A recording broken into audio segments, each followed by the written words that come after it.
ഇങ്ങനെ ലോകത്തെ കടന്നുപോയ പ്രവാചകന്മാരെല്ലാം ആ പ്രവാചകന്മാരെല്ലാം ധാർമ്മികതയ്ക്ക് വേണ്ടി നിലകൊള്ളുന്നു. പക്ഷേ അവർക്ക് ചൂഷണങ്ങളില്ല. എല്ലാവിധ ചൂഷണങ്ങൾക്കുമെതിരെയാണ് അക്കാലഘട്ടത്തിൽ പ്രവാചകന്മാർ നിലകൊണ്ടത്. നിങ്ങൾക്കറിയാം, ലോകത്ത് മുമ്പ് മുതൽ ഇന്ന് വരെ തുറന്നു വന്ന ചൂഷണോപാധികൾ, ചൂഷണത്തിന്റെ അടിസ്ഥാനങ്ങൾ, ആ ചൂഷണത്തിന്റെ അടിസ്ഥാനങ്ങളിൽ ഒന്നാമതായുള്ളത് നമുക്കറിയാം മദ്യമാണ്, പിന്നെയോ വ്യഭിചാരമാണ്, പിന്നെയോ യുദ്ധങ്ങളാണ്, കൊലപാതകങ്ങളാണ്, അക്രമങ്ങളാണ്, അനീതികളാണ്, ശിർക്കാണ്.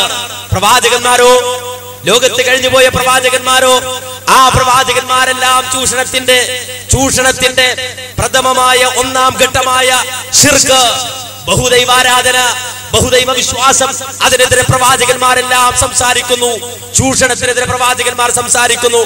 ലോകത്ത് കടന്നു വന്ന പ്രവാചകന്മാർ ഞാൻ ദിവ്യനാണ് എന്ന് പറയുന്നില്ല.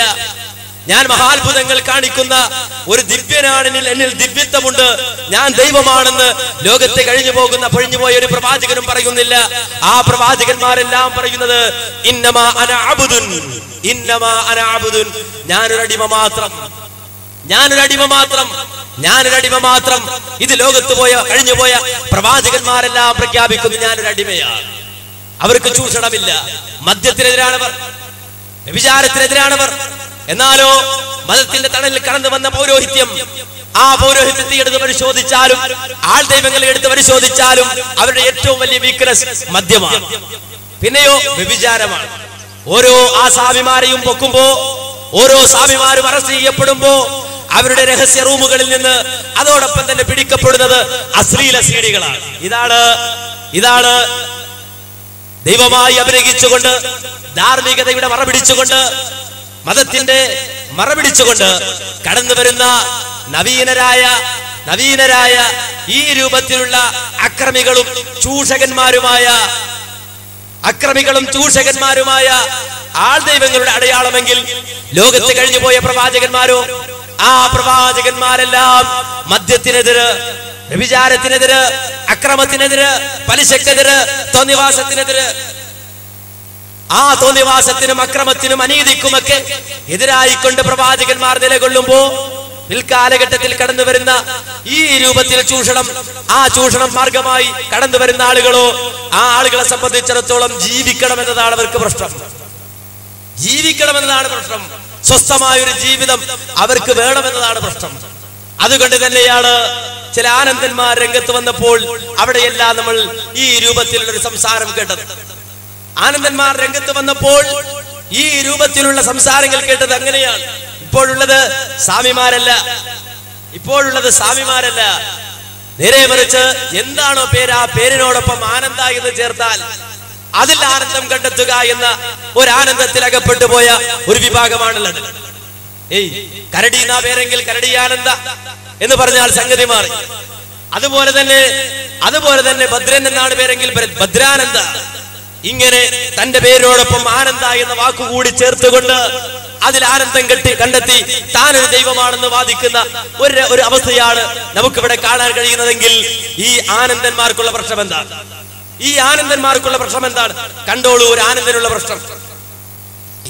കഥയുടെ പ്രധാന വഴിത്തിരിവിലാണ് വില്ലന്റെ പ്രവേശം. ഒന്ന് പറഞ്ഞ രണ്ടാമത്തേതിന് തോക്കെടുക്കുന്ന സുരേഷ് ഗോപിയെ പോലെ സിനിമയിൽ വില്ലന്റെ വരവ് പെട്ടെന്നായിരുന്നു.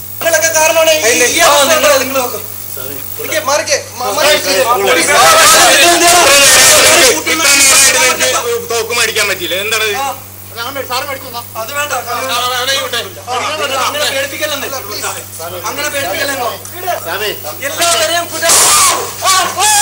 കാഴ്ചയിൽ തന്നെ റൗഡി ലുക്കുള്ള ഈ വില്ലൻ സ്വാമിയുടെ പേര് കണ്ണമ്മൂല ഭദ്രൻ എന്നാണ്. എൻ്റെ അടുത്ത് പറഞ്ഞു, നിങ്ങൾക്കെതിരായിട്ട് ഒരു വാർത്ത ഉണ്ടെങ്കിൽ നിങ്ങൾ ഓഫീസിൽ വന്ന് പറയാൻ പറഞ്ഞു. ഓഫീസിൽ വന്നപ്പോൾ അവിടെ നിന്ന് എന്നെ അവഗണിച്ച് വിട്ടു.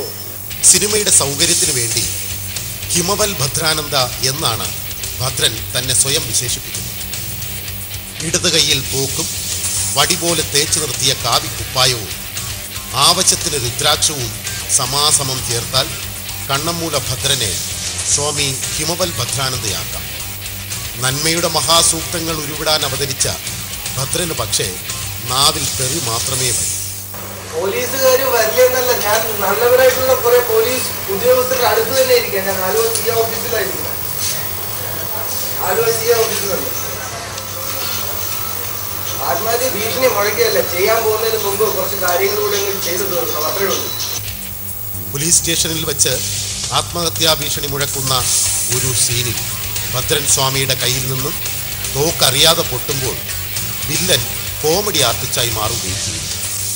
എന്തിനാ ഇങ്ങനെ ദ്രോഹിക്കുന്നത്? ജീവിക്കാനും സമ്മതിക്കില്ല, മരിക്കാനും സമ്മതിക്കില്ല. നിങ്ങൾ കേട്ടോ? അപ്പൊ ഭദ്രാനന്ദക്ക് അവസാനം വെടിവെട്ടിയപ്പോ പ്രശ്നം എന്താ? ജീവിക്കാനും സമ്മതിക്കൂല, മരിക്കാനും സമ്മതിക്കൂല. ഞാനിവിടെ ജീവിക്കാനെന്ന് വേഷം കെട്ടി നോക്കി, അതെന്തായാലും സമ്മതിക്കണില്ല. അവസാനം പോലീസ് സ്റ്റേഷനിൽ കയറിയിട്ട് തോക്ക് കാട്ടിയിട്ട് സ്വയം ആത്മഹത്യക്ക് ശ്രമിച്ചു, അതിനും സമ്മതിക്കൂല, ജീവിക്കാനും സമ്മതിക്കൂല, മരിക്കാനും സമ്മതിക്കൂല എന്ന് വെച്ചാൽ പിന്നെ ഞാൻ എന്താ ചെയ്യലെന്നാണ് ഭദ്രാനന്ദൻ ചോദിക്കുന്നത്. പക്ഷേ നാം ഇവിടെ മനസ്സിലാക്കേണ്ടത് 100% വിദ്യാഭ്യാസം നേടി എന്ന് പറയുന്ന സാംസ്കാരിക കേരളം എന്ന് അവകാശപ്പെടുന്ന കേരളത്തിന്റെ മണ്ണിൽ ഒരു പോലീസ് സ്റ്റേഷനിൽ കടന്നു ചെന്നുകൊണ്ട് തന്റെ കയ്യിലുള്ള തോക്കെടുത്തുകൊണ്ട് തന്റെ മുന്നിലുള്ള നിയമപാലകന്മാരുടെ മുന്നിൽ വിലസുന്ന ഈ ആളുകൾ, ഈ ആനന്ദന്മാർ, ഈ സ്വാമിമാർക്ക് ഈ രൂപത്തിൽ വളർച്ചയുള്ള മണ്ണായി എന്തുകൊണ്ട് കേരളം മാറി? അവിടെയും ഒരുപാട് ചോദ്യങ്ങൾ, ആ ചോദ്യങ്ങൾക്ക് ഉത്തരം കണ്ടെത്തേണ്ടതുണ്ട്. ഒരുപാട് ചോദ്യങ്ങൾക്ക് ഉത്തരം പറയേണ്ടതുണ്ട്. പലപ്പോഴും നമുക്കറിയാം, വർഗീയതയ്ക്ക് ഏറ്റവും വളക്കൂറുള്ള മണ്ണാണ് കൊച്ചു കേരളം. വർഗീയതയ്ക്ക് ഏറ്റവും വളക്കൂറുള്ള മണ്ണ്. മാത്രമല്ല, ആ വർഗീയതയുടെ പേരിൽ, ആ ഭീകരവാദത്തിന്റെ പേരിൽ ഏറ്റവും അധികം ടാർഗറ്റ് ചെയ്യുന്ന ഒരു സമൂഹം, ആ സമൂഹം ഉണ്ടെങ്കിൽ അത് മുസ്ലിം സമൂഹമാണ്. ഈ കൊച്ചു കേരളത്തിൽ തന്നെ ഇങ്ങനെ ഒരു സാഹചര്യത്തിൽ ഒരു പോലീസ് സ്റ്റേഷനിൽ കയ്യിലൊരു തോക്കുമായി ദാടി വെച്ച ഒരു മുസ്ലിം ആയിരുന്നെങ്കിലോ സംഗതി മാറുമായിരുന്നു. തീവ്രവാദ ബന്ധങ്ങൾ ഉണ്ടാകുമായിരുന്നു, വലിയ അന്വേഷണങ്ങൾ നടക്കുമായിരുന്നു. പക്ഷേ ഭദ്രാനന്ദയുടെ പിന്നിൽ നടന്ന അന്വേഷണം എന്താണ്?